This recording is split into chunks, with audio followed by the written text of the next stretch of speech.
Salam sejahtera untuk kita semua. Perkenalkan, nama saya Caroline Tiur Sindiotosoid dari Program Studi Matematika Universitas Singapura Bangsa. Pada kesempatan kali ini, saya akan menjelaskan materi relasi dan fungsi untuk memenuhi tugas logika matematika dan himpunan. Apa itu relasi? Relasi adalah suatu kalimat matematika yang memasangkan unsur-unsur dari suatu himpunan ke suatu himpunan yang lain. Relasi dari himpunan A ke himpunan B adalah pemasangan anggota himpunan A ke anggota himpunan B. Penyajian relasi, yang pertama ada diagram panah, kita dapat lihat pada gambar, dan yang kedua ada diagram pasangan berurutan.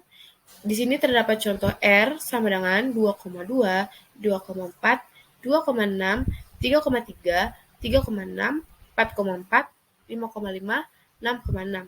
Dengan menggunakan penyajian relasi di atas, maka relasi R dari himpunan A ke himpunan B dapat kita definisikan sebagai himpunan pasangan AB pada A kali B. Di sini terdapat jenis-jenis relasi. Yang pertama, relasi sebagai himpunan dari pasangan-pasangan terurut. Misalkan R sebarang subhimpunan dari A kali B, di mana suatu relasi R sama dengan A, B, P dalam kurung XY tutup kurung, di mana P, XY berbunyi pasangan terurut XY termasuk dalam R. Suatu relasi R dari A ke B adalah subhimpunan dari A kali B. Yang kedua, relasi inverse. Setiap relasi R dari A ke B mempunyai suatu relasi inverse R-1 dari B ke A yang didefinisikan dengan R-1 sama dengan BA dikali setengah AB setoid R. Yang ketiga, relasi refleksif. Misalkan R sama dengan P kali XY, suatu relasi dalam sebuah himpunan A, yaitu misalkan R sebuah subhimpunan dari A kali A, maka R disebut suatu relasi refleksif jika untuk setiap A setoid A, AA setoid R. Sebuah relasi R dalam A disebut memiliki sifat refleksif jika setiap elemen A berhubungan dengan dirinya.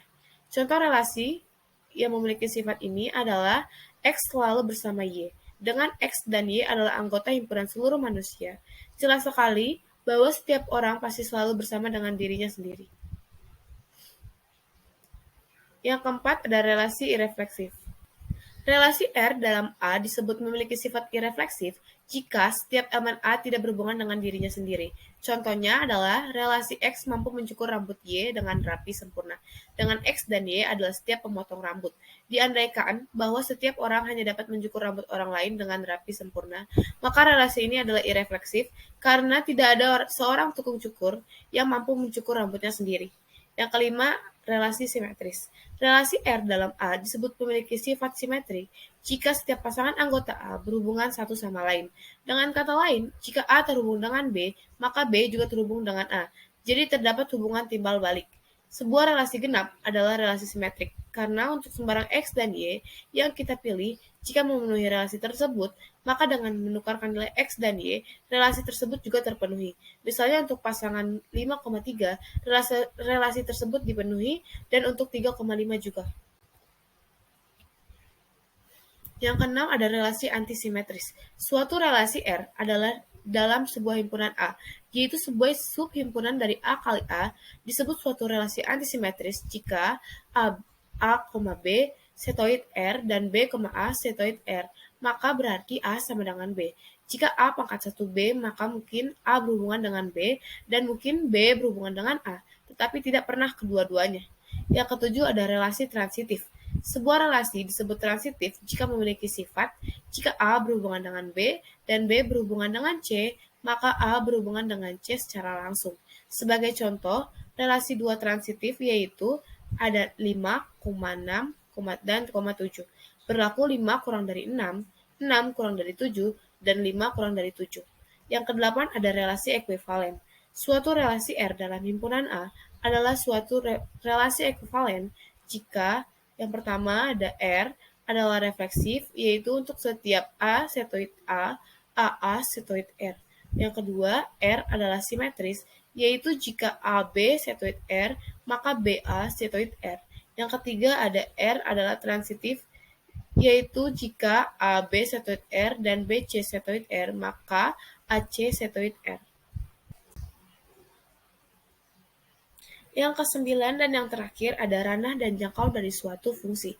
Misalkan R suatu relasi dari A ke B, yaitu misalkan R subhimpunan dari A kali B, ranah dominan D dari relasi R adalah himpunan dari semua elemen pertama dalam pasangan-pasangan terurut yang termasuk R, yaitu A setengah A1/2A, setoid A, AB setoid R.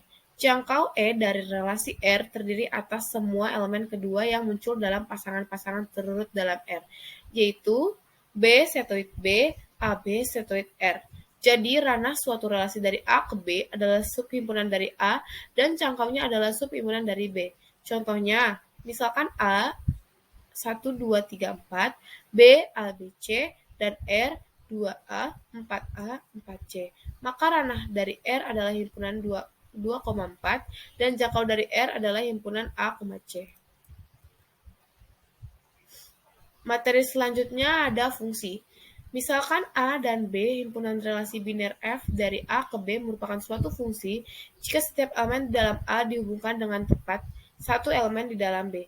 Jika F adalah fungsi dari A ke B, maka F A implementasi F memetakan A ke B.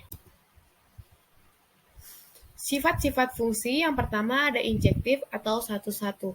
Misalkan fungsi f menyatakan A ke B, maka fungsi f disebut suatu fungsi satu-satu apabila setiap dua elemen yang berlainan di A akan dipetakan pada dua elemen yang berbeda di B. Yang kedua ada surjektif atau onto. Misalkan f adalah suatu fungsi yang memantahkan A ke B, maka daerah hasil FA dari fungsi f adalah himpunan bagian dari B. Apabila FA sama dengan B, yang berarti setiap elemen di B pasti merupakan peta dari sekurang-kurangnya satu elemen di A, maka kita katakan f adalah suatu fungsi surjektif atau f memetakan A onto B. Yang ketiga ada bijektif atau korespondensi satu-satu, yaitu suatu pemetaan f A implikasi B sedemikian rupa sehingga f merupakan fungsi yang injektif dan subjektif sekaligus, maka dikatakan f adalah fungsi yang bijektif atau A dan B berada dalam korespondensi satu-satu. Selanjutnya jenis-jenis fungsi. Yang pertama ada fungsi konstan. F sama dengan X implikasi C dengan C konstan disebut fungsi konstan atau tetap. Fungsi F memetakan setiap bilangan real dengan C. Yang kedua fungsi identitas, yaitu fungsi R implikasi R yang didefinisikan sebagai F sama dengan X implikasi disebut fungsi identitas. Yang ketiga fungsi linear, yaitu fungsi pada bilangan real yang didefinisikan sebagai Fx sama dengan Ax plus B. A dan B konstan dengan A tidak sama dengan 0 disebut fungsi linear.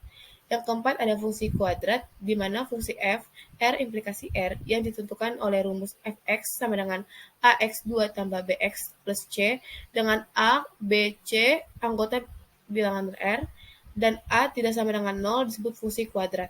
Yang kelima ada fungsi rasional, yaitu suatu fungsi terbentuk fx sama dengan px per Qx dengan Px dan Qx adalah suku banyak dalam X dan Qx tidak sama dengan 0. Sekian penyampaian materi tentang relasi dan fungsi yang dapat saya sampaikan. Kurang lebihnya mohon dimaafkan. Terima kasih.